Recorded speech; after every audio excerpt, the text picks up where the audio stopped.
السلام عليكم ورحمة الله وبركاته. شركة انتوباك لماكينات التعبئة والتغليف تقدم لكم ماكينة عصر الزيوت موديل 811 في تجربة استخراج الزيت من فول الصويا. الماكينة شغالة على كهرباء المنزل عادية 220 فولت. ماكينة سهلة الاستخدام، خفيفة الوزن، صغيرة الحجم. الماكينة تقوم باستخراج الزيوت من الحبوب المختلفة زي بذور فول الصويا أو السمسم، الخردل، حبة البركة، حب الرشاد، القرنفل، الفجل، الجرجير، بذر الكتان، البقدونس، الفول السوداني، وكتير من أنواع الحبوب الزيتية المختلفة اللي ممكن نستخرج منها الزيت.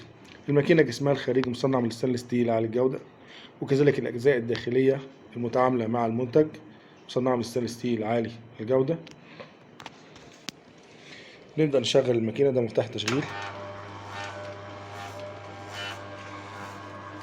ده أول حاجة بتقابلنا طبعا، ده القادوس اللي احنا بنحط فيه المنتج بتاعنا، زي ما احنا قلنا فول الصويا. بينزل بعد كده لوحدة العصر بتستخرج الزيت من الحبوب. زي ما احنا شايفين ده الزيت خارج من الماكينة، بينزل على مصفاة بتقوم بتصفيته من الشوائب، وبعد كده على العبوة اللي احنا بنجمع فيها المنتج. بيخرج من الناحية التانية التفل الناتج من عملية الاستخلاص، وده ليه استخدامات كتيرة زي استخدامه في الأعلاف أو في الأسمدة.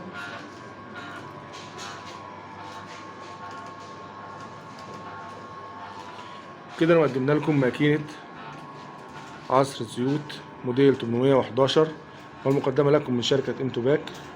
قدمها لكم محمد عبد الله تحت إدارة إشراف مهندس أحمد حسن، مدير فرع مدينة نصر.